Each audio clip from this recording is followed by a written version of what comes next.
We offered in the contracts to say to Verizon, you sign with us, you give us a payment that's consistent with what is going on in the marketplace and consistent with our needs. More importantly, we will put a clause in the contract that says if we sign a contract with Comcast that gives them any terms that are better, we will automatically adjust your contract to those terms.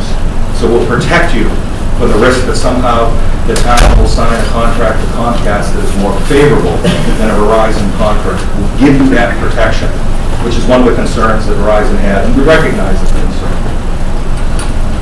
We offered to delay the first payment for a year.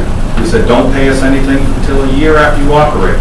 Get you a chance to get your subscribers online, get those subscribers generating revenue to you, and at the end of the first year, make a payment. And by the way, the cap on their payment is no greater than 5%. It cannot be greater than 5%. We asked that the town be treated in similar manner to other towns. That was rejected. We requested an expedited franchise process. What do I mean by that? We have said to Verizon since day one, if you would give us terms that are consistent with our needs and terms that are consistent with what you are offering in other community, we'll sign the contract tomorrow. And we can't get to that. What Verizon wants. From our perspective, Verizon wants no risk to the shareholders at the expense of the town. All we're saying is, we offered the deal, we offered back in October to give you leverage in the negotiations with Comcast. And all we're saying now is, this is the same spot that Comcast is in. And if you do a renewal that provides you something more, then we can bake in language right now that will reflect that dynamic.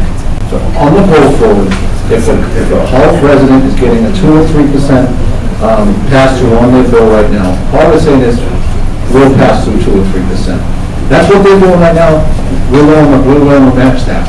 No more, no less at this current time. You get a better deal with Comcast with all the subs, and we're going to go back with the clause that says our offer will be increased accordingly. I think that's fair. That is the impasse, folks. I mean, if you came here tonight trying to find out where we were, we've been going back and forth in this for 6 months. Do you agree with that? I would agree. Okay. Excellent progress. Well, again, the Attorney McGrail, obviously, he's correct. That is the impasse. It's a question of Verizon is trying to protect its interest in its position. The town of Hull is trying to protect its interest in its position. We have offered to put language in the contract that would protect Verizon if we strike a deal with Comcast that has any better terms. You just heard a couple of seconds ago, well, we're not really interested in what is going on with Comcast. And then the contract is linked to what is going on with Comcast. This is what we want the market to be the determination. I think was the term you used, to be the determinant on who wins this competitive race. But at the same time, cancel Comcast altogether.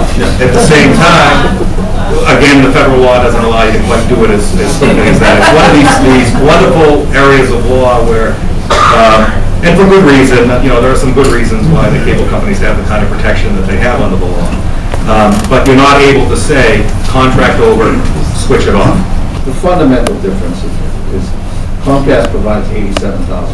They cash $87,000, and they can pass through every one of their customers in the town. So that's where we come up with it equates to about 2 or 3%. Imagine, now put yourself in Verizon's shoes. If we have an obligation to provide the town the same $87,000, certainly the first person that signs up is not going to get a bill for $87,000 as a pass-through. So what we're trying to do is come up with a percentage of that $87,000. Comcast license in Hull is expired. All the Comcast, they don't have any equipment grant obligation as of now anymore. All they're doing is paying that $87,000 for the access.